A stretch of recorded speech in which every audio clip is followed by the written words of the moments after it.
लोकतांत्रिक कंट्री में कभी भी इंडिविजुअल, कभी भी कहते हैं ना, एक जना कभी भी भाड़ नहीं फोड़ सकता, वो तो समूह मिलकर ही भाड़ को फोड़ सकता है। तो सरकार का जो उद्देश्य था, आप सबको पता होना चाहिए कि एनएफआई और उसके एफिलिएट्स इंक्लूडिंग यूपीआरएमएस इस बार खूब कोशिश करी हमने कि भाई को समर्थन के लिए आओ हमारे पास, नहीं मिला। और हमने इंडिपेंडेंटली चुनाव लड़ा और मैं यूपीआरएमएस की टीम को सलाम करता हूं कि उन्होंने इस चैलेंज को, भारत सरकार के चैलेंज को स्वीकार किया कि तुम घोड़े खोल लो, जितने घोड़े दौड़ाने आप दौड़ा लो। अगर हमने काम किया है तो हम फील्ड के अंदर रहेंगे और हमने ये प्रमाणित किया। बैठ जाओ, बैठ जाएंगे। हमने ये प्रमाणित किया कि हम रेल कर्मचारियों के अंदर पॉपुलर हैं।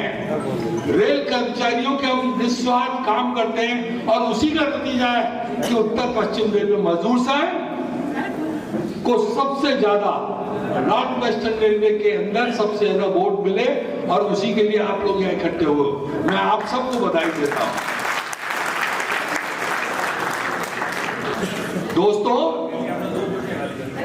3 जनों ने, मैं नोट कर रहा था अभी, 3 जनों ने, भाई गुड़ाराम जी गुर्जर, अजय शर्मा, एनजे सिंह, ये तीनों ही नंबरदार है ना यहाँ के, सीधे सीधे समझते। हालांकि ये तो हमारा राइट हैंड है, Ajay Sharma working general secretary पूरे जोन का एक लीडर है, लेकिन ये यहाँ के नंबरदार समझते हैं। इनको पता नहीं क्या क्या गलतफहमी है। ये यहाँ पे बार बार ये कह रहे हैं कि हम नंबर 2 पे आए, अगली बार 1 नंबर पे आएंगे। मैं बहुत गहराई से देखता हूं इस बार का जो चुनाव हुआ, इसमें कोई शक नहीं है। इस बात को मैं स्वीकार करता हूं कि आज तक के चुनाव जैसा कोई चुनाव, इस बार जो चुनाव हुआ वैसा चुनाव आज तक नहीं हुआ। मैं इस बात की गवाह हूं कि इस बार हमने इंडिपेंडेंटली चुनाव लड़ा।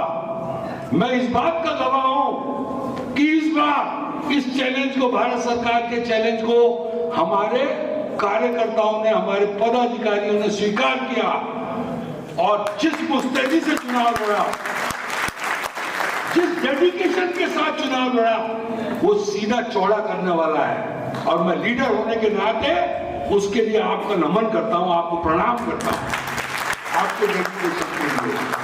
और ये नंबर 2 पे आए ये कहना बंद कर लो। एक राज की बात और बताता हूं, ये राज की बात है, इसमें कोई शक नहीं कि जोधपुर डिवीजन सहित सारी ब्रांचों ने बहुत गंभीरता के साथ काम किया, फुल डेडिकेशन के साथ काम किया।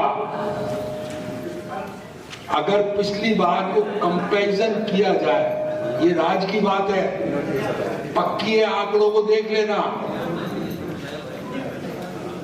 मैं किसी की यहाँ पे बुराई तो कर ही नहीं सकता, क्योंकि किसी में कोई खोट निकाल ही नहीं पा रहे। खूब कोशिश की, पिछली बार बहुत सारे उदाहरण थे, हमारे लोग घरों में घुस गए, काम नहीं किया।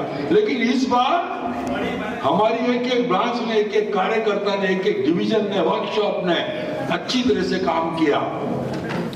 लेकिन राज की बात यह है, आपको परेशान होने की जरूरत नहीं है कि चारों डिवीजन के अंदर 2013 से यदि वोट का इंक्रीज किया है, 2013 के कंपैरिजन में यदि वोटों में इजाफा किया है, तो वो अकेला जोधपुर डिवीजन है जिसका। ये बात अलग है, हमने फेल किया सरकार की नीतियों को। कोई अजमेर डिवीजन, जयपुर डिवीजन या बीकानेर डिवीजन की जो डेडिकेशन है, उसको भी सलाम है तगड़ा, क्योंकि इन परिस्थितियों में जिसमें सरकार पूरी तरह से जुटी हुई थी कि टेरर मूवमेंट खत्म हो जाए, वो वहां पे नंबर 1 पे आए। लेकिन जोधपुर के अंदर हम वोटों में हमने इजाफा किया। कंपैरिजन करके देख लेना। तो इस बात के लिए आपको ज्यादा चिंता करने की आपको जरूरत नहीं कि नंबर टू क्या होता है।